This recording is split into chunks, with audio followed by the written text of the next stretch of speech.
My child, keep your father's commandment and forsake not your mother's teaching. Bind them on your heart always, tie them around your neck. When you walk, they will lead you. When you lie down, they will watch over you. And when you awake, they will talk with you. For the commandment is a lamp, and the teaching a light, and the reproofs of discipline are the way of life. Hi everyone, and welcome to Session 2. We've titled it The Conversation, but as we're going to hear from Dan, this is less about a one-time parental lecture on anatomy and rules as it is an open, ongoing dialogue that we cultivate with our sons and daughters over time. We talked about God's story of sex and all its poetic beauty, but as we probably know and as we've probably heard most of our lives, the story comes with guidelines. All of the guidelines we see in the Bible are important. We see guidelines that tell us not to engage in sexual activity outside of the marital union, not to engage in sex acts with family members, or with people of the same gender, or with animals. Don't exploit children. Don't objectify people. We see commandments around divorce, lust, adultery, and more. But ultimately, the laws of God are a framework to help us understand the main plot better. We can think about them as guardrails that help us protect ourselves and our relationships. And Dan is going to help us think and speak well about those to our children. Our goal as parents is to be a safe person for our kids to be able to ask questions of and to be a source for loving and truthful answers. For some of us, this session is going to kickstart the process of becoming a safe person for our kids. And for some of us, it might simply deepen the levels of honesty that we have in our home. But before we begin, I want to encourage you in this. Don't be afraid. As one of my favorite Bible passages puts it, be strong and very courageous. It says, meditate on this book, the Bible, day and night. Only be strong and very courageous. Don't be discouraged. My wife and I have started some of these conversations with our early elementary age daughters, but we still stammer sometimes. What we're realizing though is that we're the ones who are anxious about it, not them. They're just as free asking us about their bodies or boys as they are about asking about gravity or why the sky is blue. My wife and I are the ones that are feeling the anxiety, and that's why we're learning we have to be strong and courageous every single day to press through that anxiousness. And God is faithful. Just the other day, I was at a used bookstore with my two young daughters, and while we were looking at some back issues of National Geographic, my daughter pulled on my sleeve, and I looked down, and she was pointing at the shelf, and right at eye level in front of her was a fashion magazine that had a very seductively dressed and posed woman with a lot of makeup and a red dress and a plunging neckline, and let's just say a lot of cleavage and curves. And she stopped and looked up at me and said, "Daddy, is that how you want me to look when I grow up?" And something in me, the Holy Spirit, partly my familiarity with this message that we're talking about today, told me in my heart of hearts that this was an important moment, that this was a teachable moment, that this was something that might stay with her for a long, long time. And my response might not have been perfect, but I said, "No, honey, I don't want you to look like that. I love you for the way you look right now." And I turned around the magazine so that the cover was facing away from us. Might not have been perfect, but I know that God will use that because He's faithful. And I know that He will complete the task that we begin when we plant seeds in our kids' hearts, and that it's going to bear a lot of fruit in their lives that's going to bless them and others as they go forward. So now here's Dan to give us some more practical ways that we can build this conversation and create an ongoing dialogue with our kids throughout their lives.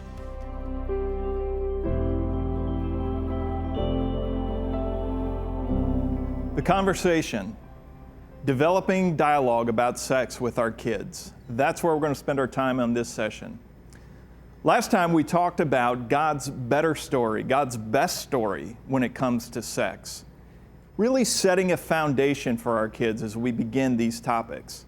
Now I want us to talk about how we deliver this message and how we make this part of our ongoing dialogue with our kids. So many of us probably are thinking or even experienced to some degree a one-time sex talk. Or maybe it was a topic in your home like my home where we just didn't talk about it at all. It was never talked about. A lot of parents talk about there being one time when they'll have this conversation with their kids. I want us to think about that a little bit differently. I want us to think about this as an 18-year conversation.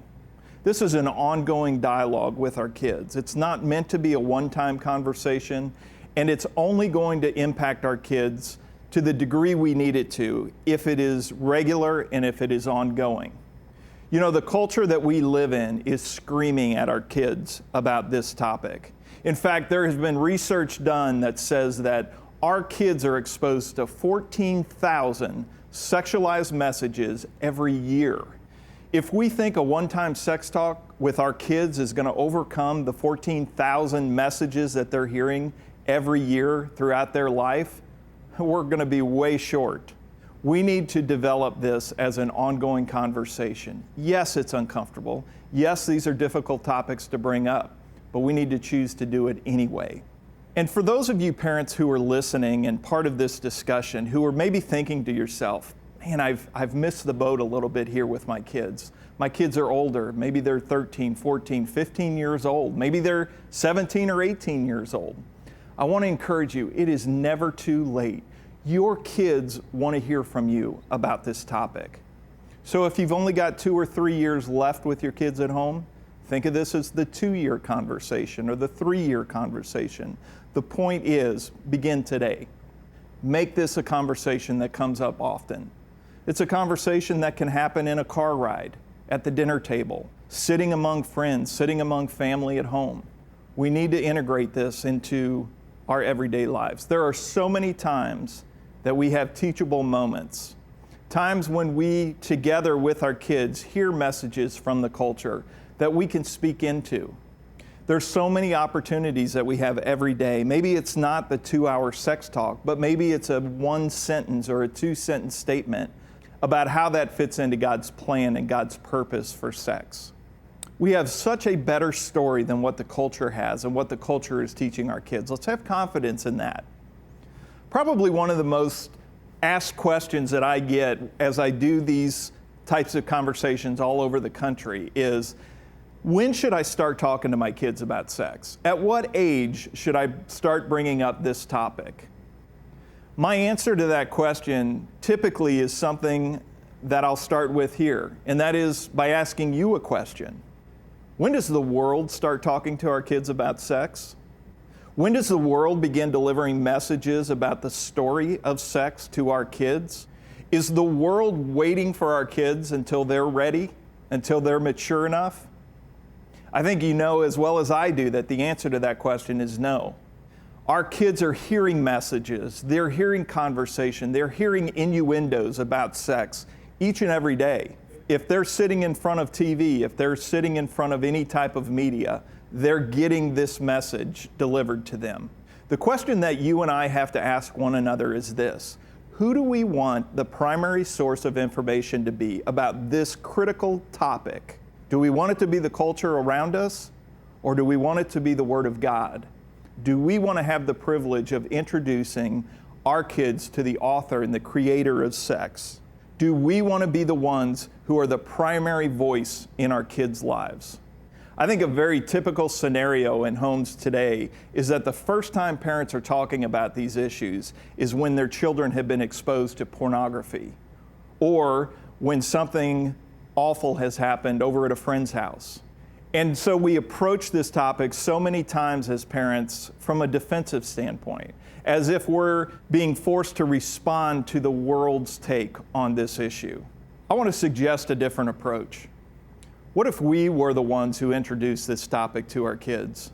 What if we were the ones who began this dialogue and were the ones who were introducing these topics early on? You know, I'm not talking here about having a talk with your 2 or 3-year-old about things like intercourse or orgasms. What I am talking about here is introducing the beauty and the wonder of our sexuality, of being male and female image bearers of God early on in our kids' life. Beginning to craft that story, beginning to tell that story, beginning to set the stage for what God is going to do in their lives, what He's going to do in their bodies, and crafting that story very early, getting out in front of where the culture is. You know, when I was a young man, if you had asked me in my teenage years what God's plan and purpose for sex was in my life, I probably would have said something along the lines of, I have no idea. All I know is I can't do it. In fact, I would picture in my mind a do not enter sign or a stop sign as really being what God's purpose and plan for sex was in my life. I didn't know why, but I knew that it was wrong. I knew that I wasn't supposed to do that. So for me, it felt like God's plan for sex in my life was basically Him saying, don't go there, don't do that.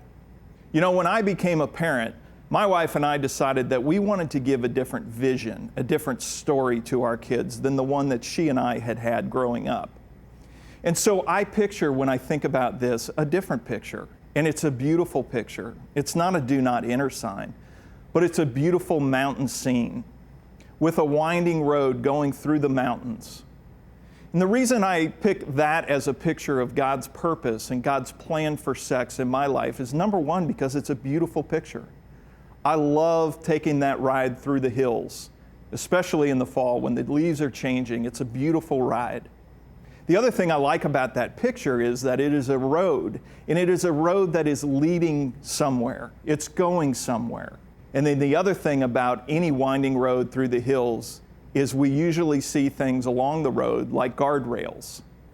And I think that's a very healthy way for us to think about some of the things that God has to say about sex in our lives and in our kids' lives, is to think about those things as guardrails.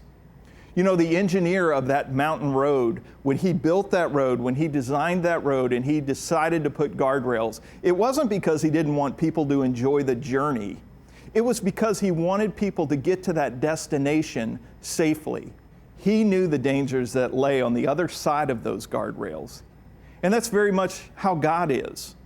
He knows what's good for us. He's the one who created us. He made me a sexual being. He made my kids a sexual being. And so the guardrails, the boundaries of Scripture are there, as Deuteronomy 6:24 says, for our good always. God has a better plan. God has a purpose and a plan for us as sexual beings. Those guardrails, those boundaries are there because He loves us, because He knows us, and He wants us to get to this destination that He has for us. So as you as a parent think about delivering this story to your kids and having ongoing dialogue with them, become a storyteller, paint a picture, create a vision for your kids, give them the better story. As you deliver this message to your kids, I want to urge you and I want to really encourage you as a parent to become your kids' go-to person on this topic. This is something that's not going to be comfortable to them, and it's not something that's going to come natural. We have to ask them and invite them into that space. Studies have been done that show over and over again that kids want to hear from their parents. Parents are the primary influencers in their kids' lives. So many of us think that Hollywood and media and pop culture figures are the primary influencers in our kids' lives, and that's not true. Parents are. We have an incredible opportunity as parents to speak into these issues and to meet our kids where they are. I promise you this, we talk to kids all over the country. We survey kids all over the country, and we hear over and over again that kids want to hear from their parents on this topic. I remember one young lady saying to me, I wish my parents would talk to me more about this. Parents, you have what it takes. You've got the story, you've got the influence, and you've got the audience that wants to hear from you. Let's become the go-to person for our kids when it comes to talking about sex. I'll give you a little story, personal story here about how this conversation has gone and is going with one of my kids. When one of my kids was around 8 years old, I had what I would describe as the full-blown sex talk. We spent 2 days having this discussion. We had been talking about God's design and purpose and body parts and all of those things leading up to this. But my wife and I decided, because of the questions he was asking, because of the things that we were allowing him to be exposed to in his life, that it was time for us to have this conversation with him. So over a 2-day period of time, I laid out for him God's design, God's purpose. He knew all there was to know about the act of sex. and about God's purpose behind that and God's better story. A lot of you might be thinking, 8 years old, that's awful young to be having those conversations. If I had it to do over again, I would have started even earlier, knowing some of the things that he was going to be exposed to over the next couple of years. Let me tell you what happened at the end of that conversation. What I said to him at the end of that conversation was, Bud, if you ever have a question, if you ever hear a word or a term that you don't know what it means, I want you to come ask me. You can ask me anything. And I'll promise you 2 things. You won't get in trouble, and I will tell you the truth. That truth is more than your buddies at school know. I'll give you better information. And so that was how I left that conversation. Fast forward about 6 months, he comes home from school. He's still 8 years old, throws his backpack down on the table, and he says to me, "Hey, Dad, remember you said I could ask you anything?" And I said, "Yeah, you can. You can ask me anything you want to." And he said, "About sex?" And I said, "Yes, you can ask me anything about sex." Now, quick side note. In my mind, I'm thinking to myself, okay, he's heard the word boobies, and he's going to want to know what that was. So I'm thinking this is going to be my first answer. I'm going to get an easy one. He says, "Okay, I got something I got to ask you." He said, "What is oral sex?" My 8-year-old just asked me what oral sex was. And I got to tell you, it was a moment of horror inside. I did my best to keep my composure with him, and what I said to him literally was this, "Bud, can you give me a minute on that one?" It took me a little while to collect my thoughts, and I was praying in that moment. I was praying, "Oh God, please help me. Give me the words to say to this. I have to talk to my 8-year-old about oral sex." I was praying in that moment, and God answered that prayer, because here's what I said to him, and I am so thankful for these words. The words he gave me were this: "Thank you. Thank you for asking me this question."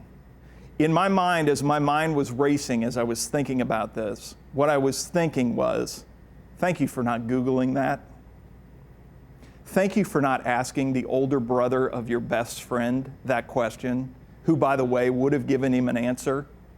I had the privilege, yes, parents, the privilege to answer that question for my 8-year-old. Because here's the thing, he was going to get that question answered. Who was going to be the source? I was so thankful that 6 months before that, we had laid a foundation. We had talked about God's design and purpose. I was able to answer that question in an age-appropriate way for an 8-year-old, having laid a foundation for him. I'm so thankful that my first conversation with him about sex was not answering this difficult question. I was able to answer it in the context of God's greater plan and God's greater story. Not an easy one to answer, but I was privileged to be in the place to do that.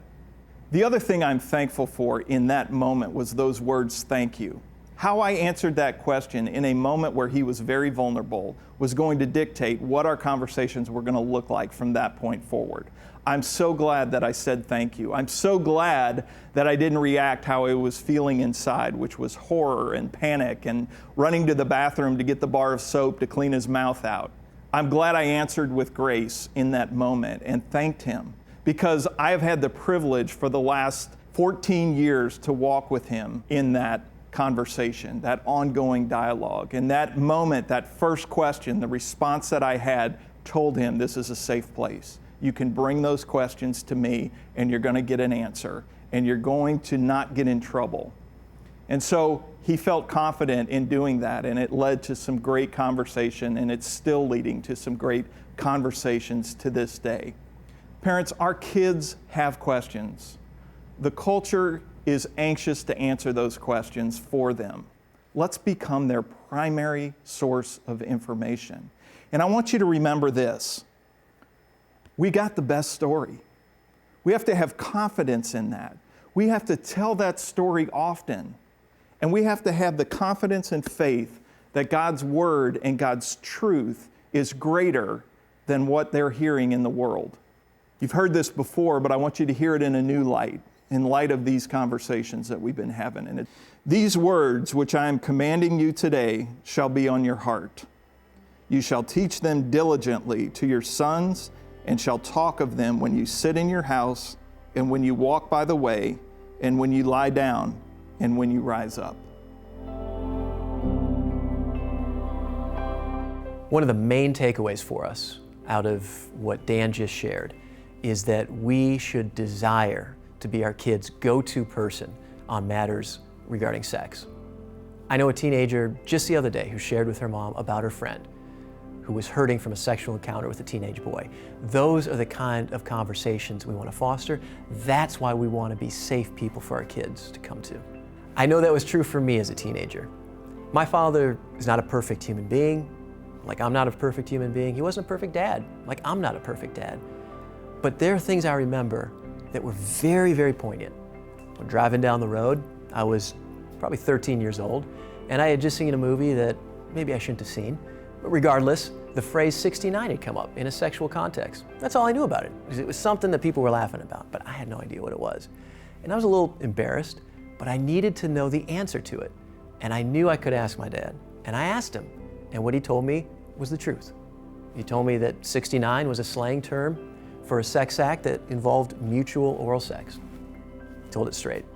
And I kind of was grossed out, but I knew what it meant. And I knew more than that I could ask him questions and that he was safe and that he wasn't going to threaten to wash my mouth out or yell at me or tell me never to say that again. In the Bible, we read, the truth will set you free. And the same Jesus who said that also said, come unto me, all you who are weary. And let's face it, we're weary, but more than that, our kids are weary. They're in adolescence, they're in childhood, they're living in a sexualized digital environment. They're being buffeted every day with these storms. We have to be Jesus unto them by being a safe place that they can come to and receive love and truth. I encourage you as you start your group discussion to sit and simmer as a community in that sense of rest and relief and know that He is our refuge and we can be the refuge for our children.